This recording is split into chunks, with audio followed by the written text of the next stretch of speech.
Hello and welcome to Oz by Drone. I'm Greg. And I'm John. Morning, everyone. And we've got someone else hiding in the background, and we'll just actually bring his audio up now. Chad's here as well. Hi, guys. How you doing, guys? Waiting in the corners, nice and quietly. So Chad is hiding. He's sitting over in the US at the moment. He's joining us from, I assume, your hotel room there, Chad? My girlfriend's house, so I guess you could call that a hotel room. You can call that a hotel room. Let's not go there. Anyway, look, thanks for joining us. So we're going to get started and let's get into the news. Let me see if I can find... Lots of news this week, everybody. Lots of great news. It's been happening. If you're interested in what you can and can't do with your drone, lots have happened this week. We finally had the release of a Senate report. We've been waiting 2 years for this in Australia, and it's about a 150-page document, I believe, but it's summarised down into a few simple, if you like, recommendations. We're not going to agree with all of them, but they're certainly worth talking about. And, of course, you won't know whether all of these recommendations will be taken up and taken into legislation, of course. Some of them are actual constitutional changes in the laws of property within Australia and challenge actually international law on people's property rights. So some pretty serious stuff coming out of the Senate report. But anyway, more to come. And we want to hear what you think about it. Yeah, absolutely. And we're going to have some surveys a little bit later on. So it'll be live survey. So please stick with us. But before we do anything,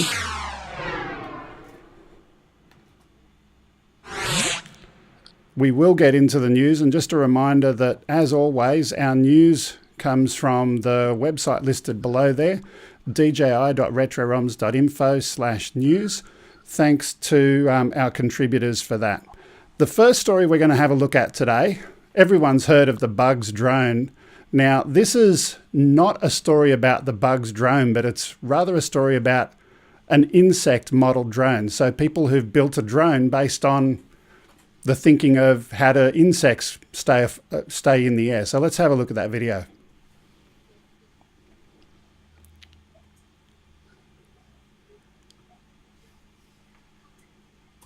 We're missing the audio. Apologies for that. We're missing the audio. Don't know where that's gone to. I could add some if you like. Yeah. But as you can see, it's a foldable drone object, and it's used by having some tensioned rubber in between a couple of rigid surfaces, which then, if the drone goes and crashes somewhere, it's going to bend and flex and do all of those kind of things. But the people who built that and designed that, they were certainly having a look at the properties of an insect. Wow, that's pretty cool. I mean, people have been studying hummingbirds and kind of those really freaky nature things for years. I mean, birds inspired many of Sir Lawrence Hargrave's work, of course. Bert Hinkler, gliders, a lot of those guys were studying nature, of course, because obviously things are flying. You want to check out how they fly. Here we are looking at insects, which when you look at power to weight ratio, seem to break all the rules. Yeah, I'm just going to try something to see if we can get audio working, because otherwise the rest of our videos will be the same. Just play that one more time for me. There we go. So the audio only works if I turn off Chad. It is inspired by the wings of insects. It can be either soft or also rigid, depending on the need. So for example, it is rigid while flying so that it can withstand the forces generated by the propeller, but it can also soften in case of collision, so it can largely deform without permanent damages. To manufacture our drone, we use a So we get the idea. We had a look at the clip the first time, but at least we've got the audio working now. But look, an interesting story. And then moving on from that, our second story, we've only got a couple today. Second story is drones on patrol. So there's a company that have done some work, and they're going and doing some autonomous indoor flying with drones to do the function of security guards and having a look around buildings. So let's have a look at that.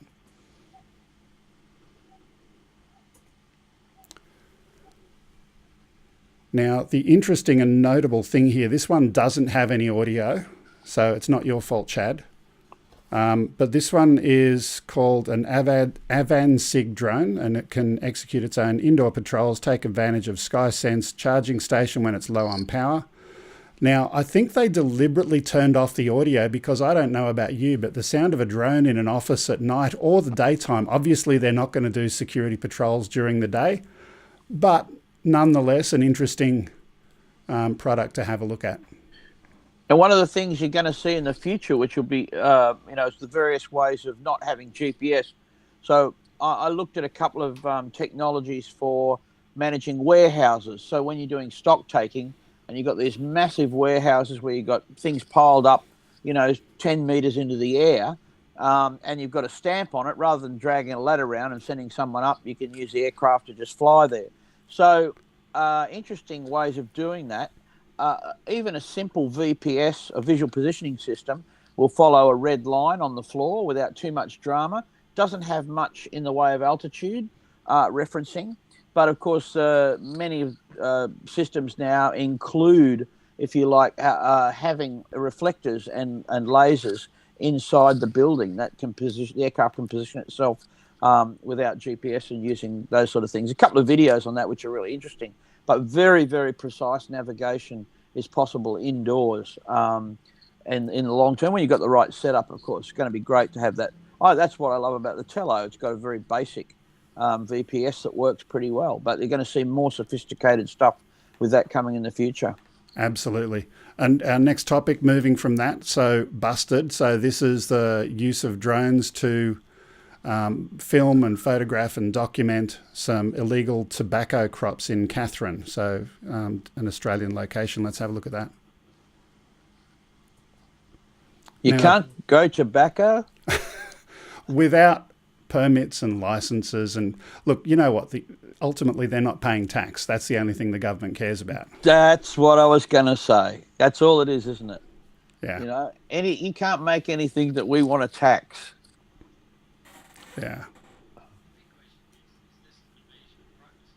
Yeah, well... So Chad was asking in the background, because we can't hear him, because otherwise we don't hear the audio, and there is no audio at this point on the clip, but it does come in a few moments. But Chad was asking, is it an invasion of privacy? Well, here's the thing. The Senate inquiry is going to change that. If you have lawful purpose, there's no invasion of privacy. So lawful purpose under the Surveillance Act at the moment, which includes listening devices, you can record a conversation and then have it used in court if it's to maintain and effectively protect your rights, if you like. So it's a big, long path to get there, but they're going to expand the surveillance laws, and people with lawful purpose and law enforcement agencies will do that. So I think our privacy is gone. I think that's gone. That's already gone.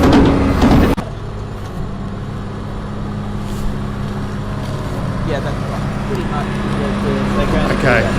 I'm just trying to get some audio for... There look at that. Are they bulldozing that stuff? Are they? They're wrecking it. Wow. Yeah, they're going to get rid of it all. Anyway, we've got the audio back for Chad at the same time as the video clip, so that's good. We've got one more clip. Let's move on. For the last couple of weeks, we've been talking about fake news and a current affair with regard to their portrayal of their bikini girl being spied on by drone pilots and all of this kind of stuff. Recently, there was some footage on Channel 9 News, and we thought we'd have a look at exactly what Channel 9 do when they're filming in the air. Let's have a look at the video.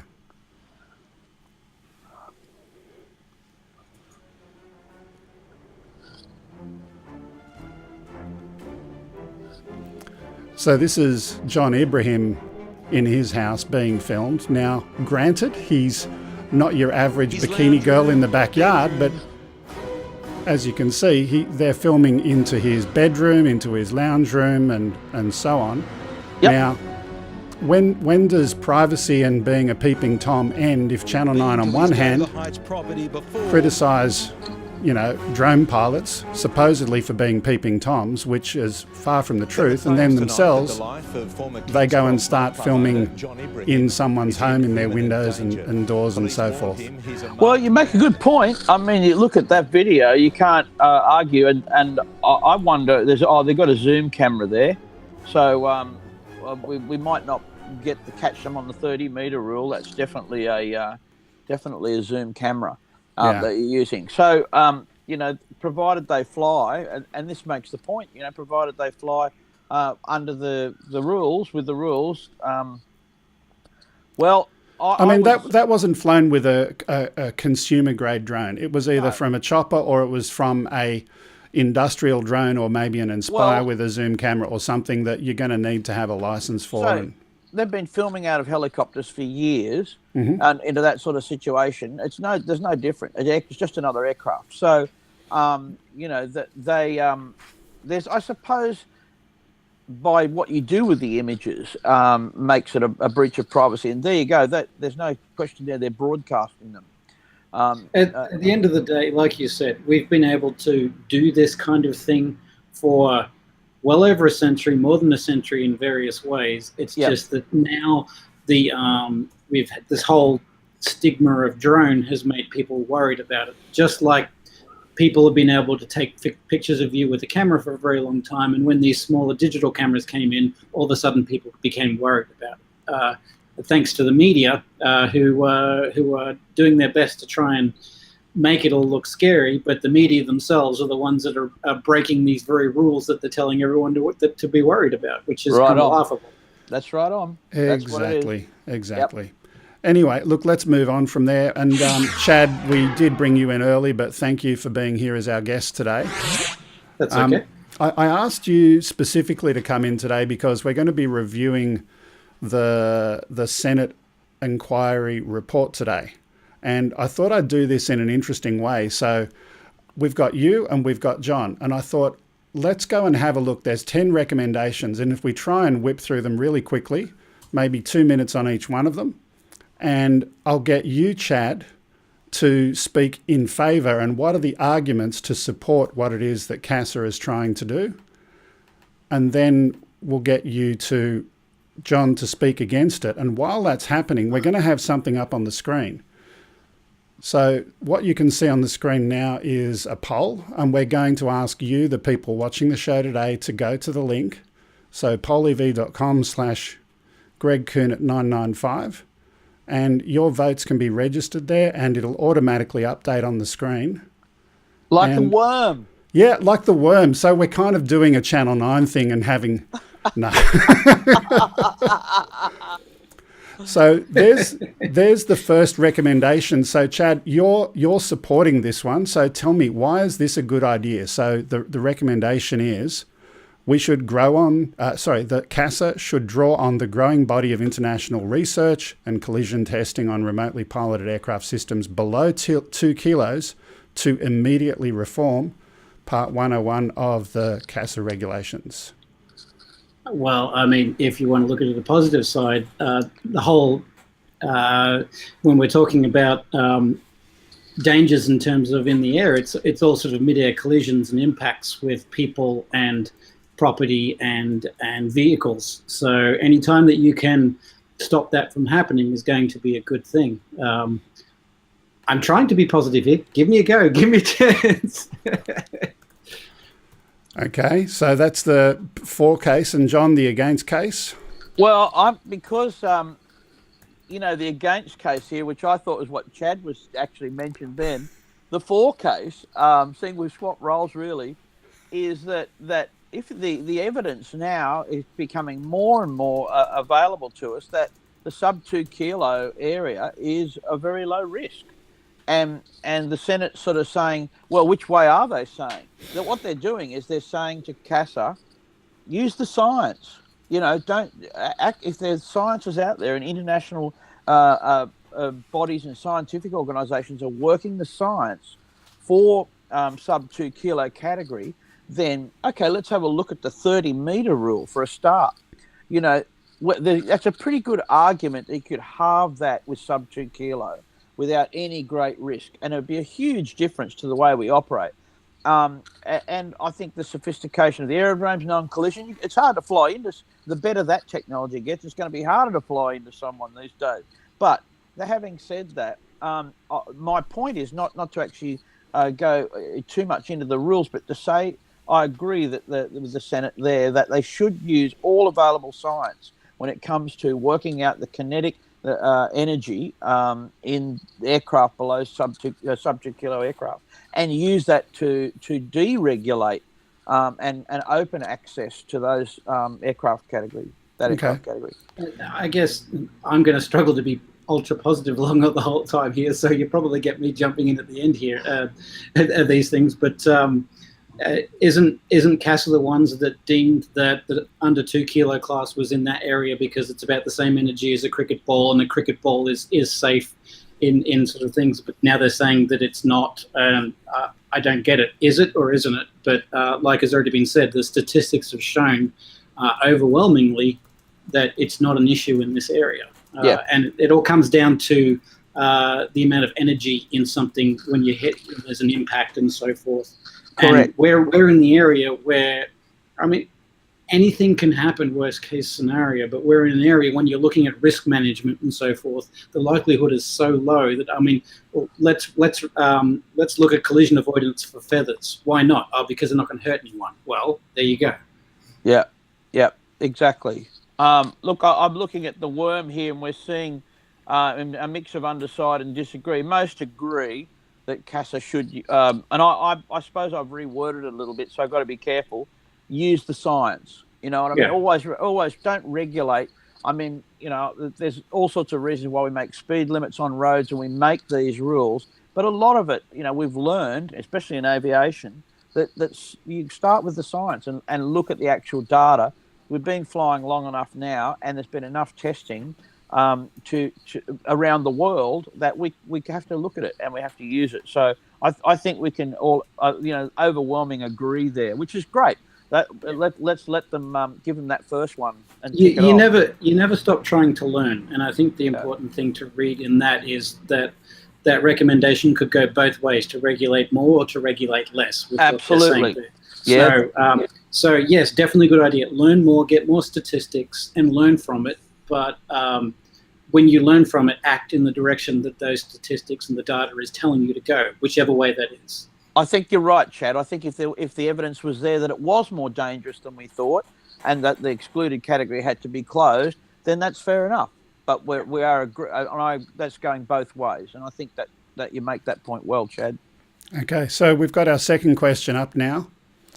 Let's have a look at that one. And it's a bit hard for me to read it on my screen. There we go. The committee recommends the Australian government introduce mandatory registration scheme for all remotely piloted aircraft systems weighing more than 250 grams. As part of the registration requirements, operators should be required to successfully complete a basic competence test regarding the safe use of the RPAS, demonstrate an understanding of the penalties for non-compliance with the rules. So, Chad, this is a great idea. I'd like you to speak in favour of that one. Do I have to? Why don't we swap? Let me go for and Chad again. I'm seriously struggling on some of these ones. There's some that are okay, yeah, but let us swap over, okay. Greg. Tag, you're it. Sure. Okay, so here's the thing. What I'm just going to say, not in favour, because Chad's going to have a very good argument, and I probably agree with him. What is the alternative? So. Okay, we could talk about the weight. Let's put aside whatever weight it is, 100 grams, 50 grams. We're talking about registration of something. I actually believe that some kind of portal to the pilots or operators, whether it be an ARN, a simple registration, so that I can get an email, even if I'm a hobbyist, I might be a 16-year-old flyer, I'm a hobbyist, I'm registered. But guess what? Down the line, I get another message from CASA, an alert about a safety issue or a whatever. I've got this. To me, it's not about the registration. I'm not going to break the law, see? So I don't have to worry about that side of it. And remember, when we had radar detectors in our car, it was so that we could speed. perhaps. But so we could break the law. If I agree I'm not going to break the law, and Cass is going to be reasonable about that, let's put that one aside for a minute. I think that portal is what's important in registration. So I'm going to leave my argument there. Okay, Chad? Oh, look, I definitely agree that there's some positives there, and I agree with what they're stating there. I think the big thing that's glaring for me is the weight limit. Once again, it comes down to energy conservation, like how that weight dissipates in an accident or an incident and so forth. And having to do all this for a 250-gram aircraft, to me, is just freaking laughable. I know 8-year-old kids out there that are flying stuff that's 500 grams. And when I put my point across, I'm also coming from the FPV hobbyist side of things. So where I come from, my group of people, we don't just buy something from JB Hi-Fi and go and charge the battery and go and fly it. We have to build it. We have to tune it. By the time you get it in the air, you have an intimate knowledge with it, and then you have to learn how to fly it. So we don't have any of these automated systems. It's all completely manual. And then when these guys they're very basic, being able to even hover these things, they have far more experience than so many other people out there. And my experience comes from, I'm currently in America, where you currently have to register and so forth. And I can tell you from experience, because I'm registered here, it's done absolutely nothing. It's achieved nothing. What it's done is it's been a big money pit for the people that had to register. The people that don't want to register don't register. They've got no way of enforcing it. Nothing seems to be happening. Can I throw in a question, Chad? Can I throw in? Is this potentially something that could be used as part of the first step towards an altitude management and so forth system where your aircraft is broadcasting a registration plate or something like that? It possibly could be, but once again, I come from the hobbyist side of things, which is very different to what your DJI stuff is. We have none of that. Not remotely any of that. And there are people that are going to flat out refuse to put that on there because we're trying to get the weight down for performance reasons. And it's like that kind of thing. From a DJI, I can understand, but from my area as a hobbyist, we look at that and we go, okay, cool. So you register me or you register the drone. You guys have no idea what's what, and you can't control us and so forth. And if you try and bring in rules, then half the people are just going to buy directly from China, or you won't be able to stop them. They'll continue flying. Yeah. I can see where it's going. It makes a good argument to a certain weight, but to me that weight is a lot higher when we're talking about some of the bigger commercial stuff. That you need to be a bit more careful. You need to be able to track the aircraft. You need to be able to. It becomes more of a full-scale aircraft. Let me just ask one more question then. So registration, I'm trying to see both sides of it. Is there merit in saying registration is good? If you're a hobbyist and you don't have your GPS, we're just going to transmit the location of the controller so that it's serving not the exact same purpose, but giving an idea of where there is an aircraft. But once again, how do you go ahead and do the transmitter and so forth? There is cost involved. There is cost involved. There's no doubt about that. If you can do it without the weight in the aircraft, it makes it a little bit more manageable, more achievable. I just see, particularly from the hobbyist point of view, I don't see where it's going. I don't see what it's trying to achieve and how they can possibly achieve it in any practical sense. And the whole basic competence test and all that sort of stuff. I'm not talking about a $1,000 DJI product. I'm talking about stuff that the kids are making, and I don't see how the government is going to enforce that or get people to do it. Well, speaking of a competence test, so this is recommendation number 3 of developing a tiered education program. John, do you want to speak in favour of that one? Well, separate to registration. First of all, I want to clear, because they're going to tie them together, and I don't think that that's necessarily the right thing to do, because I don't think it sends the right message about getting registered. You register and you get educated. I think we should be sending a strong education message. How they decide to tier it, I mean, you know what we have primary school and high school and tertiary. We tier our education. We as we become more educated, we layer it and so forth. You know, again, what are you going to put in place?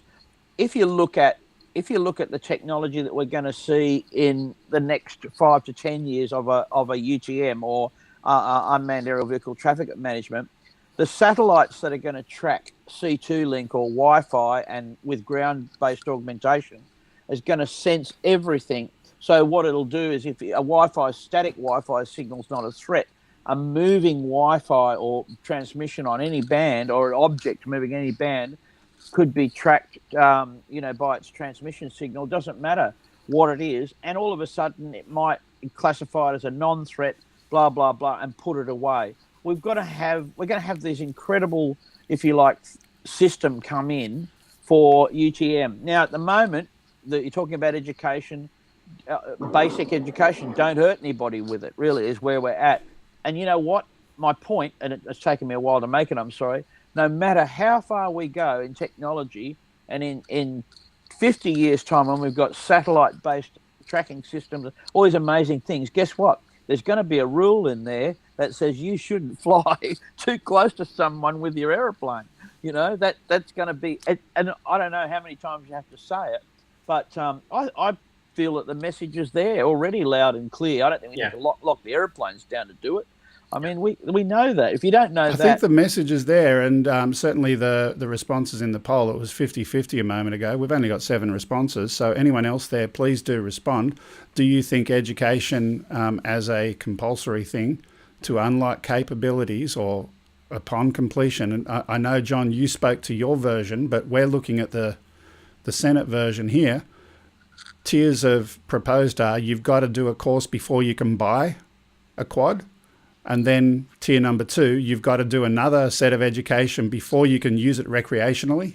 In Australia, do you have to do a test to get a gun, or do you just have to have a license? Do you have to pass a test? I don't know the answer to that. I know you don't in the States. You can buy one in the supermarket still, can't you, Chad? I don't know. But I just bought 3 this afternoon. So did you? Yeah, at the corner store. I'm just worried. I just think about that kind of thing. I mean, you've got to have passed quite a serious test to drive a car. Of course, it's a complicated piece of machinery. But a responsibility. You know, I question a little bit how they are, the way they're rolling out education in aviation. It's just not, we never had to do that in manned aviation. It's just not done like that. You're part of a fraternity that says, we all do the right thing. I mean, and I'm seeing there's certainly an area for education in terms of understanding not only how to fly your drone, the limitations of your drone. And once again, this is me coming from the sort of the hardcore home-built hobbyist side and looking into the DJI side. I think one of the things that irks me a bit is everyone's lumped into the term drone, where there are a number of different areas, and probably the biggest group is what you would call the DJI users, I guess, where you go down to JB Hi-Fi, you buy the thing, you charge the battery, and away you go, and you're flying straight away. And I'm sure you'll agree, a lot of these people don't understand what these things can and can't do. They rely on a return to home and so forth. Where your hardcore hobbyists, they go through this sort of like 2-month period where they're having to climb this hill to massive mountain before they even get to fly it. Absolutely. So by the time they do go to fly it, they already have a very good understanding of what it can do and what its limitations are. And I think a lot of the hobbyists tend to get a little bit annoyed because we're lumped into this sort of like the stupid DJI user mentality. I don't want to call it that, but that's what some hobbyists call it, where we're like, we already know all this. We know twice as much as these guys. Yeah. Why are we being affected by this? So I certainly agree that some education's there, because I go out and I see these new guys flying around these DJI stuff, and I just shudder watching what they're doing, going like, I'm not worried for people's safety, but you're going to lose your drone if you keep on doing that, my friend. Some education is needed, but I think we need to ascertain who are the ones that need to be educated and the ones that are already educated. I don't know what the answer to that is, but lumping everyone into this, you don't know anything, you need to do as you're told kind of thing, can be frustrating. Speaking of doing what you're told, so the next question, in cooperation with the Australian Federal Police and other relevant authorities, prohibit the use of RPAS in airspace above significant public buildings, critical infrastructure and other vulnerable areas. Chad, do you want to speak against it? I will speak for it, I guess. Okay. Because that's fairly easy. Look, I'm actually generally for that if the situation is right. For example, let's say Parliament House down in Canberra. You can't fly a Cessna over that. So why should you be able to fly a drone over that? There are certain areas that should be sort of off limits. If they're off limits for other forms of transportation or other forms of aviation, then the same should be for drones, purely because of the same reasons of safety and privacy and so forth. So long as these things are done in a fair and just way, I don't see a problem with that. Okay. John, do you want to do the counter argument? Yep. It's hard to argue with that, but what it's going to take to do that is going to be a change in constitutional law. So at the moment, when we talk about flying over something, if you own something, the airspace above it in navigable airspace belongs to the Crown, and because aeroplanes can fly over it, you only own the airspace above that is enough for you to enjoy your property without being a nuisance. So a nuisance means continual overflight, etc., etc. Now, what that's going to mean is that you're going to have to change the law so that the people who own those buildings can have jurisdiction on where the aircraft, because one way or the other, if CASA stretch their airspace down from navigable into non-navigable airspace, which is over these places, that's one constitutional legislative change. If you want to start from the people who own the ground and go up into navigable airspace, further into navigable airspace, that's going to be a major legislative change. Do you understand what I mean there? At the moment, we've got Crown and we've got private, and so what we're trying to, at the moment, the private's very low. You can still fly in this grey area, and we're gonna try and make one jurisdiction. Now they'll probably push for CASA to do it because it's easier to do that. It's easier for CASA to say, well, we're going to control that airspace above people's property. I just think it's going to be very, very difficult to do. It won't be easy. Yeah, so it won't be easy at all. This is a one that goes back to constitutional law, and it will test the system. We've got a technology now that we've never had before to get in tight over people's properties, and they don't own that airspace, and so it's going to be a real test. I don't know which way it's going to go, but I am going to say with Chad, over certain sensitive areas, buildings of significance, that's a good idea. But you could claim that your house is an area of significance to you, and you are the property owner. So if the rights are granted to the building owner or Parliament House to protect the airspace above their house, why can't I own more of the airspace above my house? I think that it gets technical, and the hard part here is when, what is regarded as sensitive and so forth areas. So it's a very vague term, and they need to that needs to be thrashed out a lot more. Yeah, because my house is a sensitive area to me. Yeah. And just looking at the numbers there, 50-50, so support for and against that one. So I would expect that. I would expect that 50-50 result from our educated listeners. So let's have a look at the next one. We're almost halfway through the items here, and we'll try and zip through them as much as we can. We'll skip the boring ones.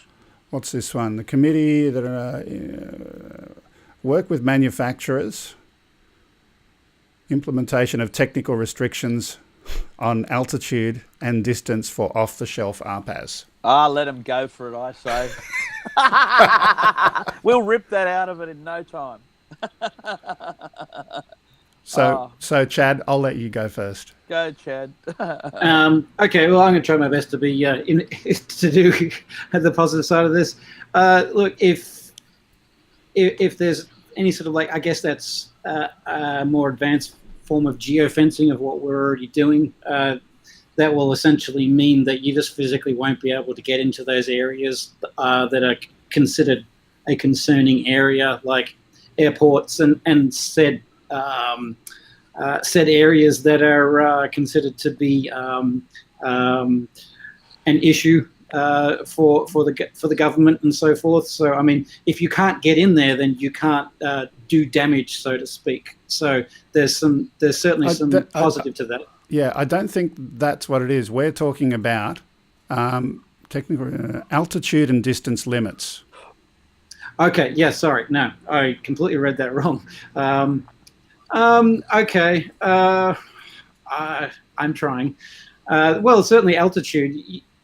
I think what they're trying to do is, and they've been doing this whole time, is to basically go, okay, this area of airspace is for RPAS and model aircraft and so forth, and this area is for full-scale aircraft, and they don't really mix too well.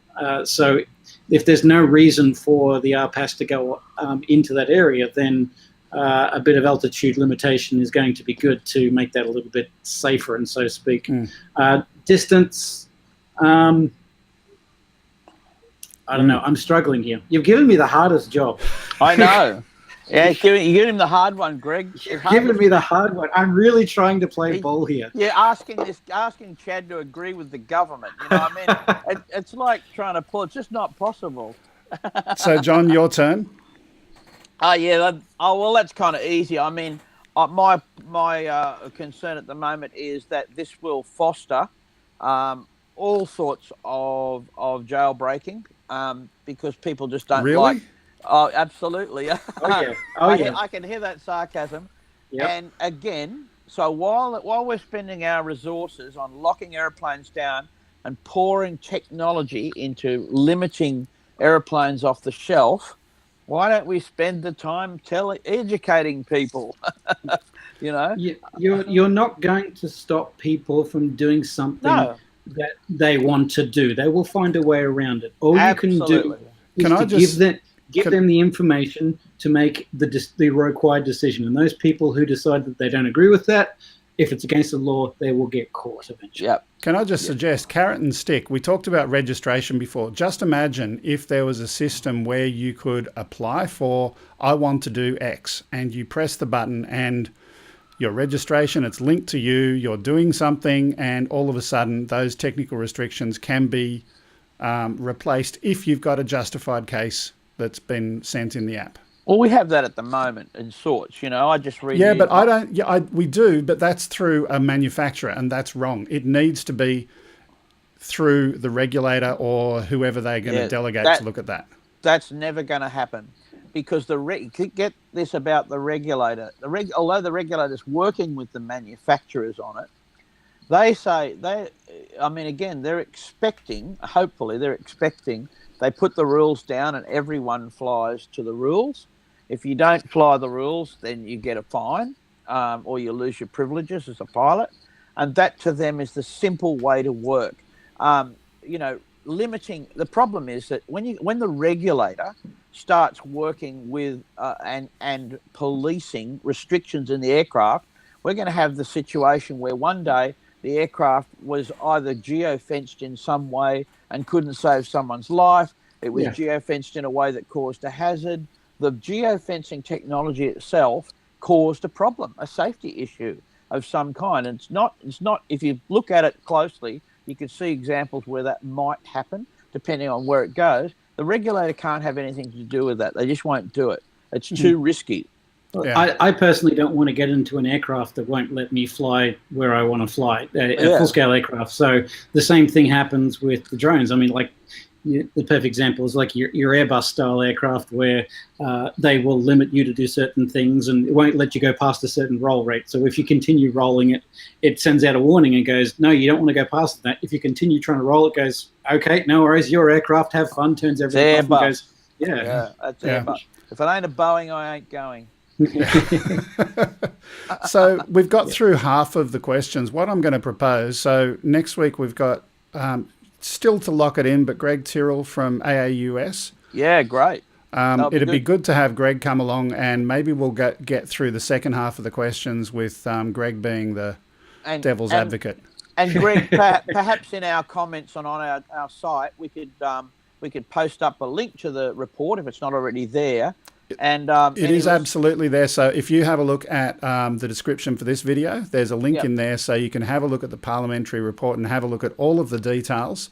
Now, that's great. Now, the reason I mentioned that is that Greg Tyrrell from AAUS is getting responses from the AAUS members to provide feedback to the CASA in the Senate, I should say, because they were part of the process. So a great opportunity for us, our viewers, subscribers to Oz by Drone. We can actually put your own view forward to Greg Tyrrell next week and have those considerations included in the report back to the Senate, which is a great thing. You know, if you read this thing and you've got something you want to make a point, we'll make sure it gets back to the Senate.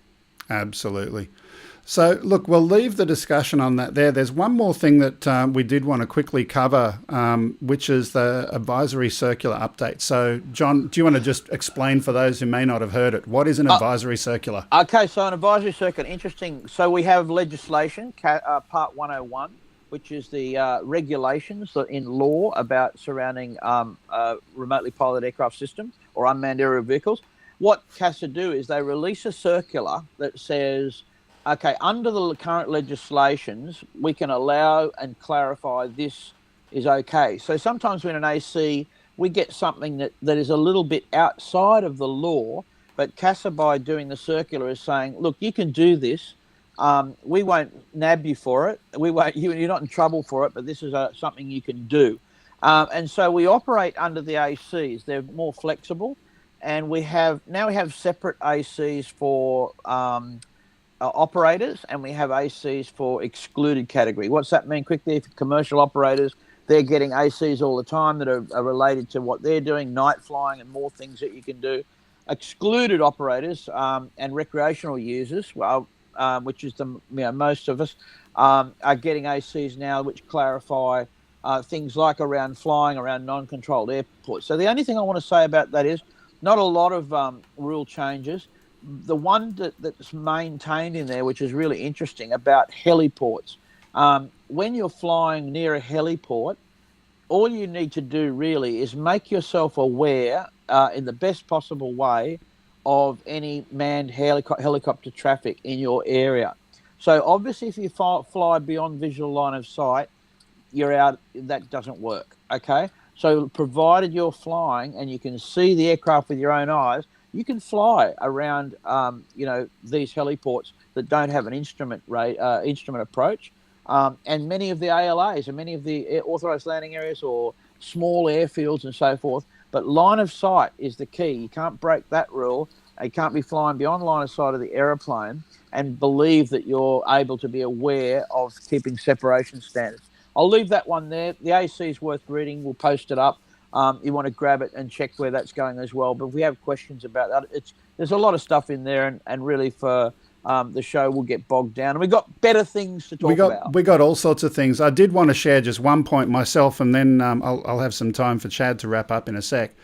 But the one thing that I thought was really cool is autonomous flight is something that was previously a no-go zone, and there are some words in there. I haven't fully broken it down and analysed it yet, but certainly it's looking promising that, we're going to take off the shackles preventing the industry from going ahead, which I think is good. It is good. The point about that, Greg, that you make is under the new categorisation of types, where we start up unmanned aerial systems, balloons over here, rockets here, model aeroplanes here, RPAS here, blah, blah, blah. You go right down to unmanned aerial vehicles.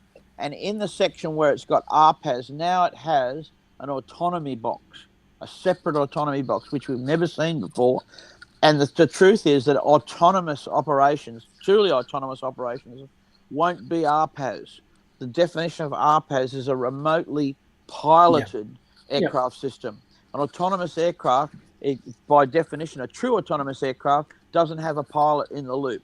That's like a balloon, man. That's a balloon. It's a free flight balloon, but a very smart one. That's what it is. So get that in your head. A rocket is in that same category. It's an autonomous vehicle. When you launch a rocket, There may be ways of steering it that are very, very clever, but man, it's going up, and there's not, you could perhaps call it back to land or blow it up or anything. It's a different class of machine, and so it's going to be exciting.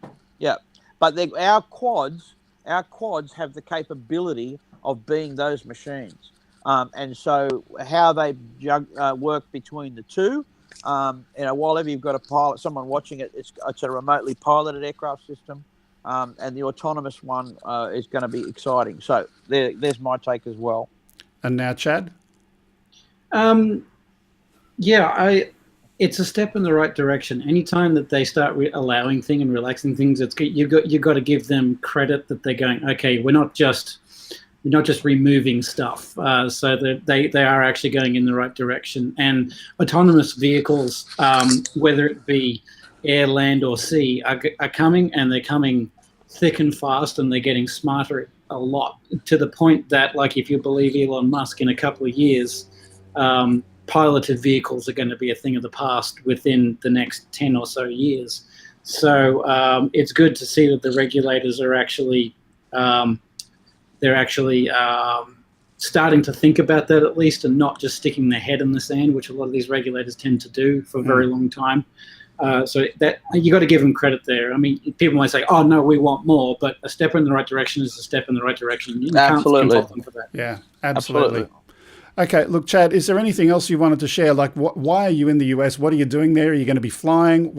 Any other stuff you want to share while you're here? I'm over in the US for personal reasons, but I figured since I'm allowed to do a lot more flying over here in the US than I am in Australia, I figured I'd run amok here while I can. I guess from everything that we've been talking about here with CASA and the new regulations, I think this is one point that I think really needs to be brought up and put in front of CASA so that they fully understand this. They are an organization that are used to dealing with highly regulated pilots and such, and now they are dealing with hobbyists and regular people. And ignorance of the law, you can't have ignorance of the law. I get all that kind of thing aside.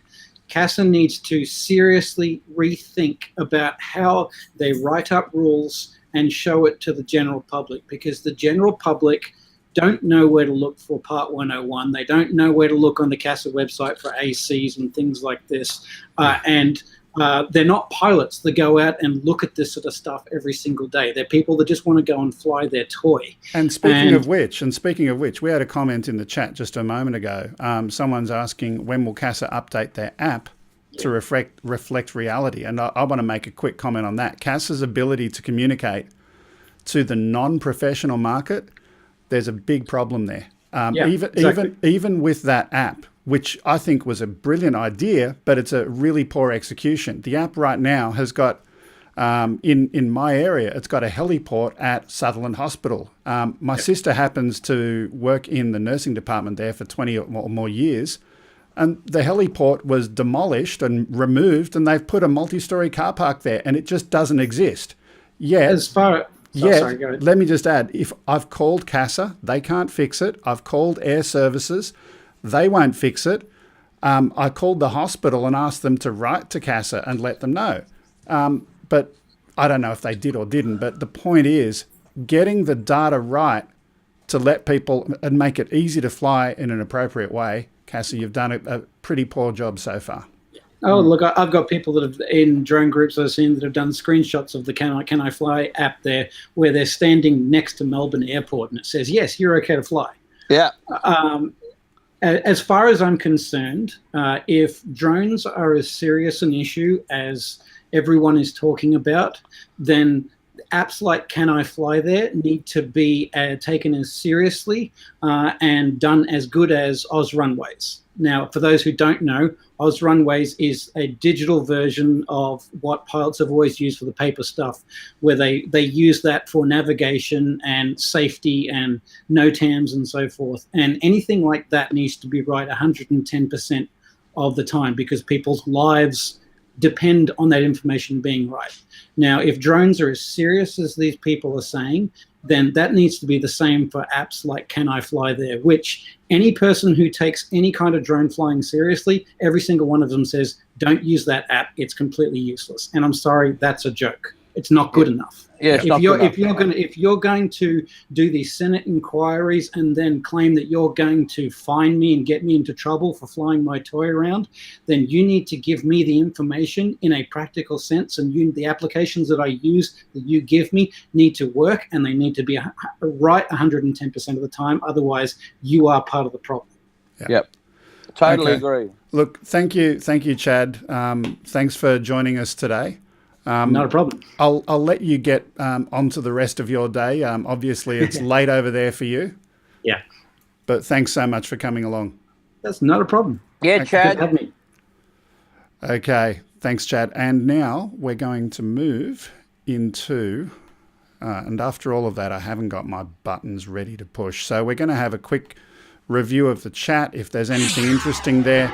And at the same time, while people are posting some questions there, we're going to have a look at competition-related stuff. Just a reminder, we've got a competition running related to us one day eventually hitting a target of 1,000 subscribers. When I first posted that competition, we were growing at a certain rate, and I thought, we're going to hit that in a few weeks, but it's slowed down. So here's my ask to you, right? When you entered that competition, all you had to do is say, I want to win the DJI Osmo Mobile.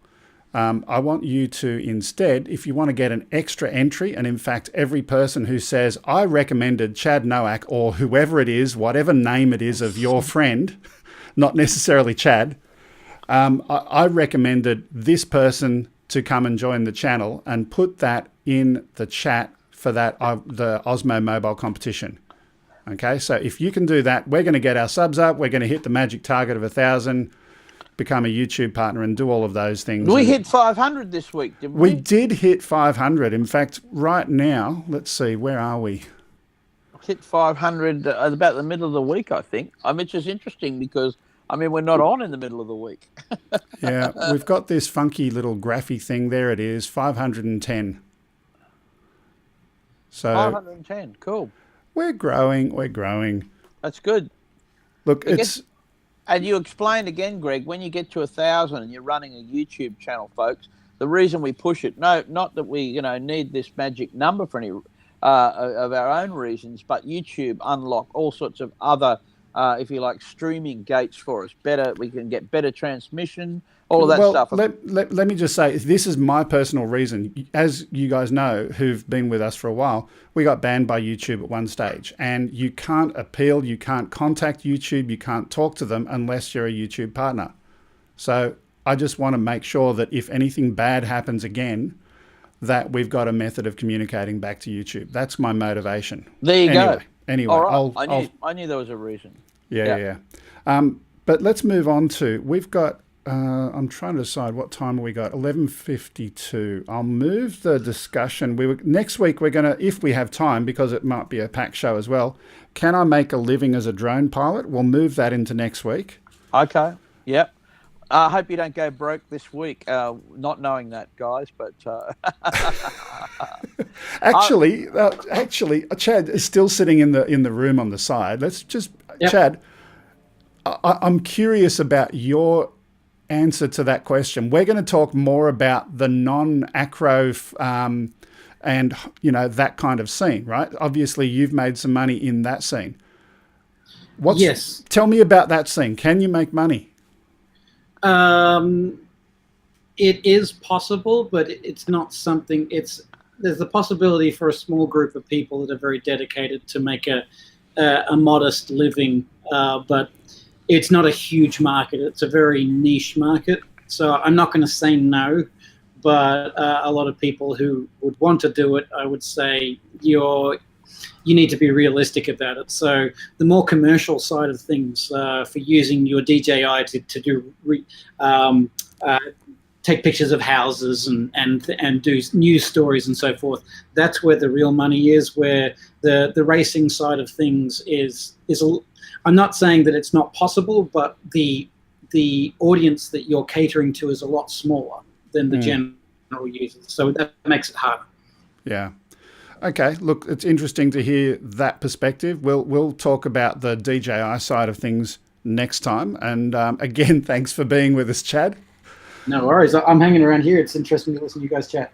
Okay, so what we're going to do from here is we're going to, I'm just going to click that button first, adding someone as a moderator, but that's another story. I'm going to play our videos of the week. So let's click that button and that button. I should be more organized. There we go. So we like to feature video content and not just play it for the sake of playing it, but in the description for this video, you will have a link to every single one of those channels. I encourage you to go and have a look at those channels, subscribe to them, and support those people. But let's have a look around Australia this week.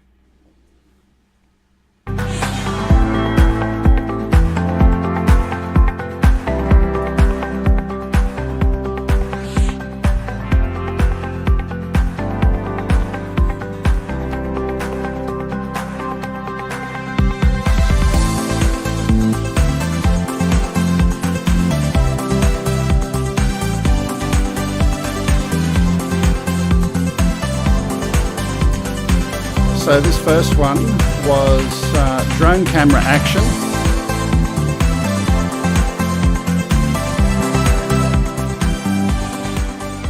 There we are, I'll turn that down. Then we move into Queensland, into Kalbar. This one from a Zodi Day.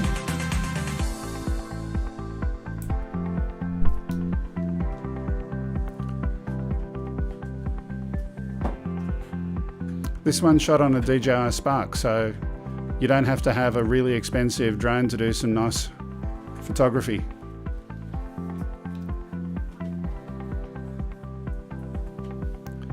And John, I've put this up on your main screen, so you should be able to see it there now as well. Oh yeah, look. That's good. Lovely. Bit of sun flare. Always looks good, everybody. Love that sun flare. Then we've got Ben.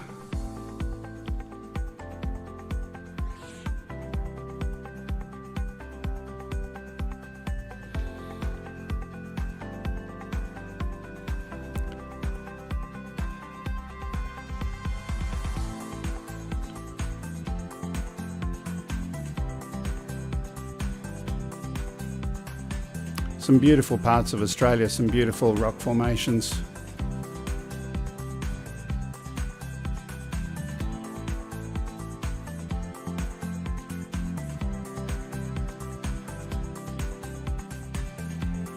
They're good toys, aren't they, when you think about that? Yeah. That's the cool thing about FPV too, you know. People that have done both and hang glide, you know, really get FPV. Because to me, I feel like I'm watching that. When I'm flying FPV, I feel like I'm in a hang glider. But, you know, with all sorts of options. And no broken legs. Mind your sailplane too. Yeah, there you go. So the heading of this one, So I Bought a Drone from Just Tex. It's a good title. But you can see a definite Australian landmark in there. We saw Ayers Rock just back there a few moments ago, and I assume in the surrounding areas now.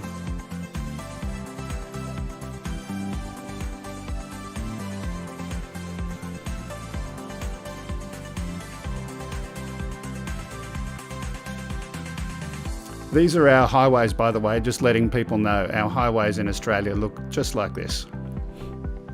Maybe not. Well, some of them. Yep.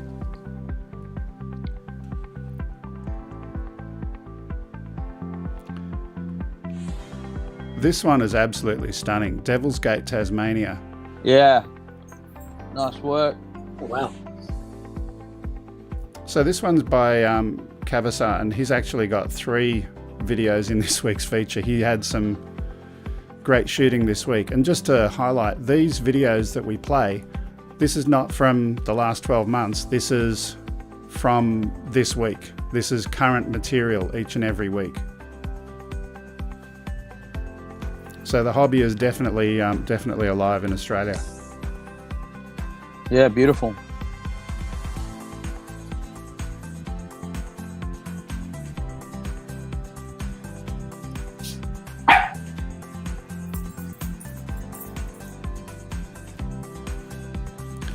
Then in a few moments we're going to go to Cairns.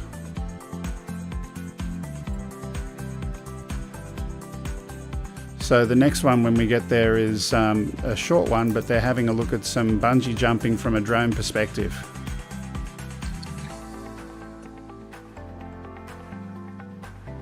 Woohoo! That's giving me ideas. Chad. Yeah, look at that. That's cool.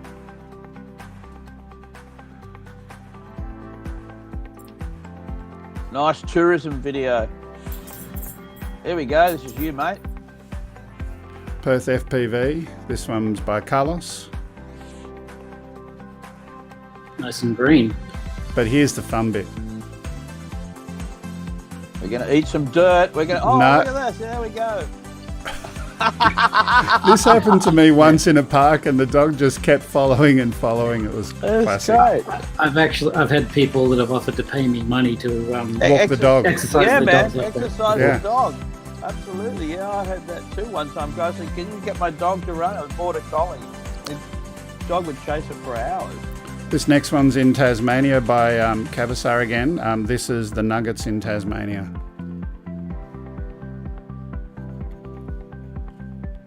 We got 3 more after this, so... Very nice. Worthwhile showing these. I love them. Look, it's hard to explain. Like, as this is getting put together during the week, I'll just quickly talk. We got some whales playing here. This one by Adventure Man Dan.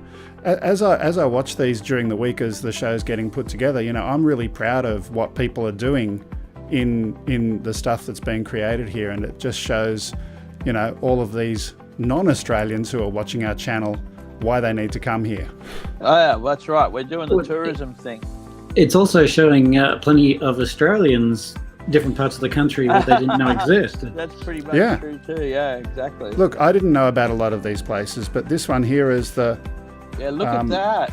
Wow. Puranulu National Park. Now, I'm going to make a comment that, you know, national parks, I'm sure that he has permission from the national park to fly there, because as we all know that you need to do that, but it's stunning footage nonetheless. It is, isn't it? That's great. You don't ask, then you don't have to get an answer from him. It's beautiful footage. If a tree falls in the forest. Yeah. Look at that backwards flying there. Beautiful. Yeah, that's it's actually nice. Gorgeous terrain. There's a bit of lag buffer going on in the show, but that's from the vids too, so that's okay. It's also a nice advertising thing for Australia. Welcome to our internet. Yeah, that's right. Oz by Drone, proudly sponsored by Telstra. We've got one video left, which is in the Kimberley. This one's shot with a DJI Inspire 2 with an X7 camera on it, so some nice equipment there. Yeah, very nice.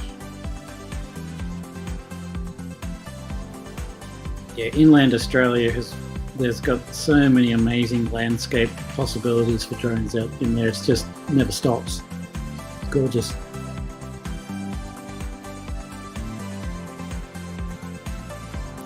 So I just want to acknowledge Greg Hilton. So he helps with pulling together a lot of the Australian videos each week, and thank you very much to Greg for your efforts there. It saves me a lot of time.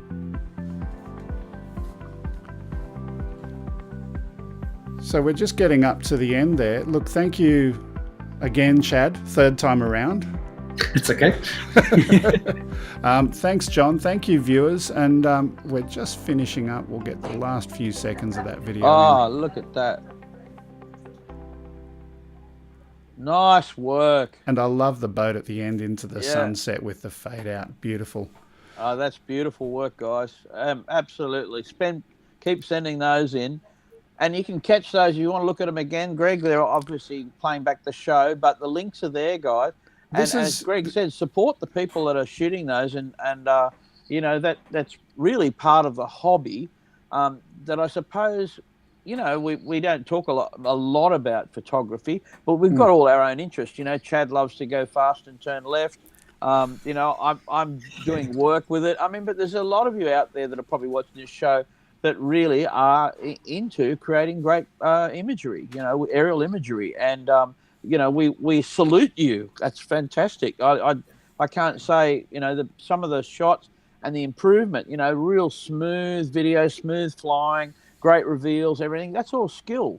It takes great photographic skill, but also some great flying skills. So hats off to you guys, beautiful work. A drone is a wonderful tool for many different people from different walks of life to personalize what they bring to the table, whether it be flying or videography or photography or the technology side of things. It's like people from all walks of life can come along and sort of make something really cool.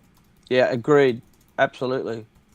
So just before we go, let's have a quick look at the chat. Someone made a comment, Bob Brown, that Telstra give 4 or 5 meg upload. I'm only doing a 1.25 meg stream, so it still should work. But even with 1.25 meg, it still buffers. So congratulations to living in Australia.